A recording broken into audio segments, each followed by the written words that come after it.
Well, many thanks, Anuj, for joining us.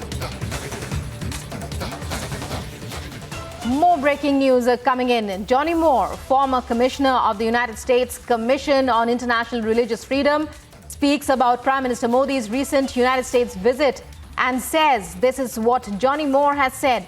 It wasn't just a piece of history for India, it was a piece of history for the US as well, referring to Prime Minister Modi's visit to the US. Democracies are messy. This is the strength of democracy. It is in the basis of our diversity. India is an incredibly pluralistic country. It's a country that fights for its democracy at every single election. And democracy is alive and well in India. And that certainly was the impression of the US Congress. Prime Minister Modi gave a gift to the US. He came here and brought Democrats and Republicans together, and for all that Johnny Moore, the former commissioner of the United States Commission on International Religious Freedom, said. Let's listen in.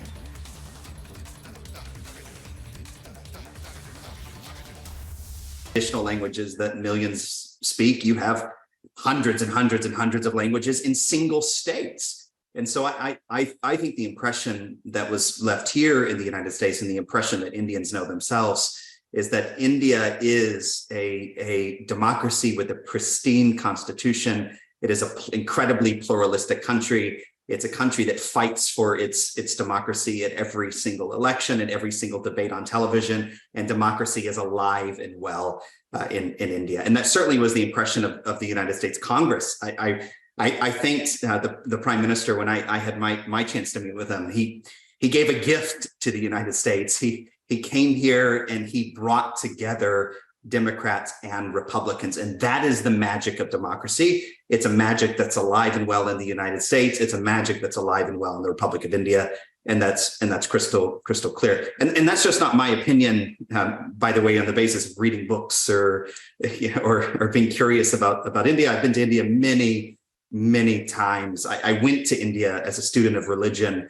I've been in every corner of that country. I've talked to the people from the highest end of society to everyday rickshaw drivers and on the base level of the train. And the confidence in the future of India is everywhere. But the secret of India is the same secret that we have in the United States, and that's democracy. And the Prime Minister of the world's largest democracy delivered that message loud and clear here. And it made millions of Americans feel better about the world.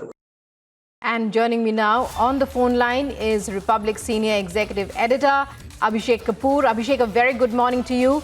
Well, Johnny Moore there, we've played that bite out for our viewers, but we'd like you to, break it down for us, to delineate, the main takeaways from what he said. Well, I think what the U.S. congressman is saying is Johnny Moore, and he's remember, former commissioner of the U.S. Commission on International Religious Freedom, which has routinely and every year panned India for what it calls limited space for religious freedom, and selectively quotes incidents which are not given proper perspective or background.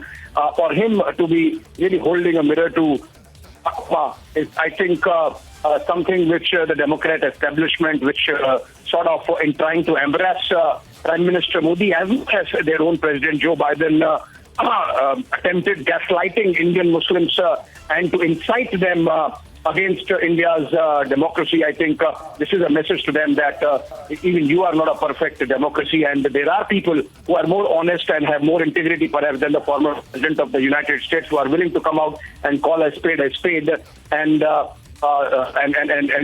Mr. Moore essentially doing that. But it almost seemed like choreographed or scripted, the manner in which Obama, when he gave to CNN just that bit about India rather than any other nation. Remember, it's American policy to, for example, corner China on human rights, particularly the manner in which it treats its Uyghur Muslims. Obama was absolutely silent on that because he knew that in a couple of hours from now, Prime Minister would be facing a press conference along with Joe Biden at the White House. So attempted to sort of muddy the waters. And perhaps Obama would have got the message there and then when Joe Biden refused bite the bait, so to say, or more likely it seems that the Democratic establishment played the good cop and the bad cop between Joe Biden and Barack Obama. But then this message coming in from within the United States and particularly more significantly from someone who has helmed the U.S. Commission on International Religious Freedom, for Johnny Moore to say what he has said in terms of commending Prime Minister Modi, in terms of asking Obama to be a little more honest in his assessment of India. I think this is a debate which is going to go on for a while, particularly after Prime Minister has just from a very successful visit, which has really reset the India-US partnership for next decade or two. I'm told we are joined by Professor Madhav Nalapat and strategic affairs expert. Very good morning to you, Professor Nalapat. Now, dissenting voices coming in from the U.S. itself to the kind of gaslighting Barack Obama did before Prime Minister's address, a joint address with President Joe Biden to the press. So I think it seems that even the American establishment, not just establishment, even those who are not part of the establishment as of now, but then someone like John Moore, who has been part of or headed the U.S. Commission on Religious Freedom, he's also realizing perhaps that Barack Obama embarrassed them. Obama has somehow got the Nobel Peace Prize, and he has conducted so many bombings, so many killings of innocent people through the wars that he conducted. The same goes with Henry Kissinger, another gentleman who conducted a lot of bombings, a lot of killings, and yet got the Nobel Peace Prize. I don't want to say anything more on that. But the fact is, Obama has opened himself up to the charge of hypocrisy. Because the fact is that, in the case of India, for example, if you look at the way, if you look at the record of India, and you look at the record of the United States under the Obama administration, well, you will find, hundreds of times more individuals of a particular community have been killed by U.S. action. Hundreds of times more than were killed in India by random individuals in episodes of violence that have gone on throughout several hundred years in India. It's not as though this kind of violence came only in 2014.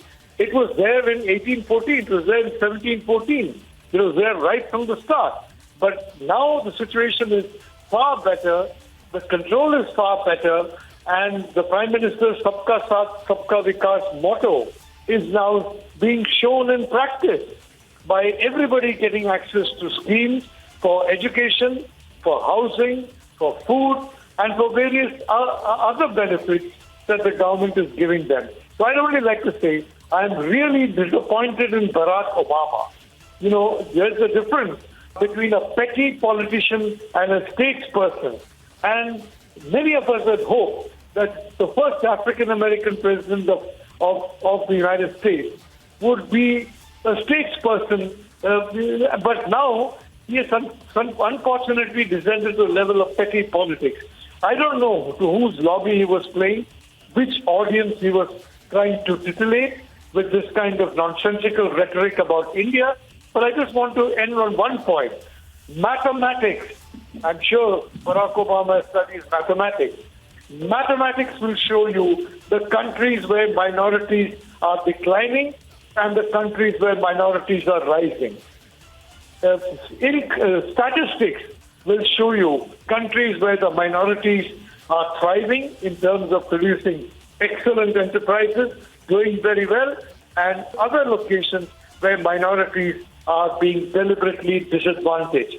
The problem with Barack Obama, sometimes when he gets a microphone in front of him, he obviously doesn't know what he's speaking, and he's done a lot of damage to his reputation in India with these intemperate remarks, and more importantly, now he has become fair game. Anybody who wants to expose the horrors that have been done by Barack Obama's administration on innocent people in different parts of the world through killing and bombing conducted, maybe under false intelligence, whatever the reason, The killings were there. Now he has opened himself up to the charge of blatant hypocrisy. Again, I'd like to say, I've admired Obama for a long time. I still deeply respect him. I'm deeply disappointed that a leader of his caliber should stoop to the gutter level in any context. Yeah, Professor Nalapad, one more question before we let you go.